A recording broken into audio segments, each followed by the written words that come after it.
and became CADCA members and began the CADCA process, we started using the 7 strategies for community change. It gave us a plan and a place to go. And it accomplished what we wanted in the end. And so we realized in the beginning that community change around tobacco was not going to happen in 1 year or 2 year or 5 year. That would take at least 10 years. It was a marathon, not a sprint.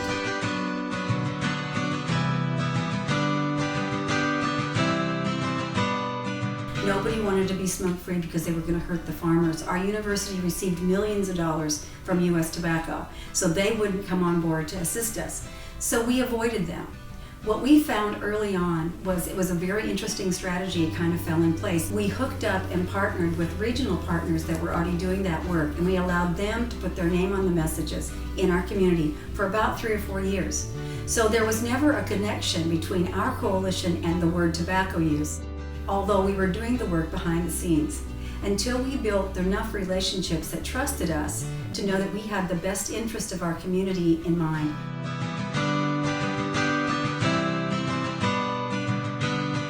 We were able to step out and begin the messaging coming from our voice. And when we did that, we then avoided the smoker. We felt very strongly that that wasn't fair. It wasn't fair to anyone to isolate smoking. We worked totally on workplace environments. And we played into the fact that that was what we wanted, was clean air workplaces, places where everyone could work. We weren't asking smokers to quit smoking, just not to smoke inside. And that message rang very true in our community and it was very well accepted. And so in time, we began to build on that.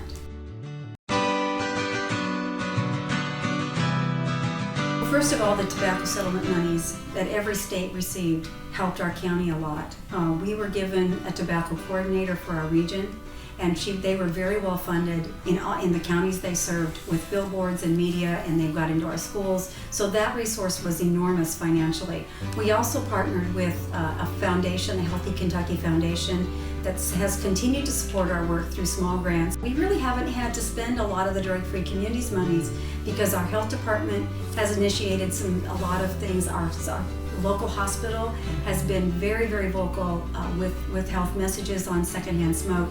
Several of our industries have partnered with us and have used their dollars to help initiate educational programs within their own. The large industries, the university has a health educator and they've used their media dollars. So we've pulled all those resources together to initiate messages in all the different populations, and we've done it under one umbrella with a strategic plan in place that we all have embraced.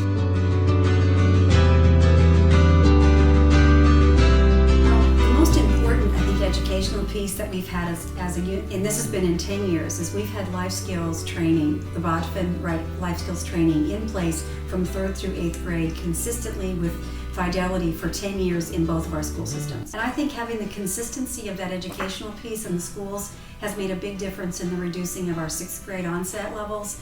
Those have gone down to practically nothing, and our youth levels have gone from 3% initiation for 6th graders to 1%. We've done a lot of media work. We've partnered with our radio and our televisions and all of our media outlets have taken our messages. We've strategically planned our messages to deal with parent information, grandparent information, homes and cars and dangerous places.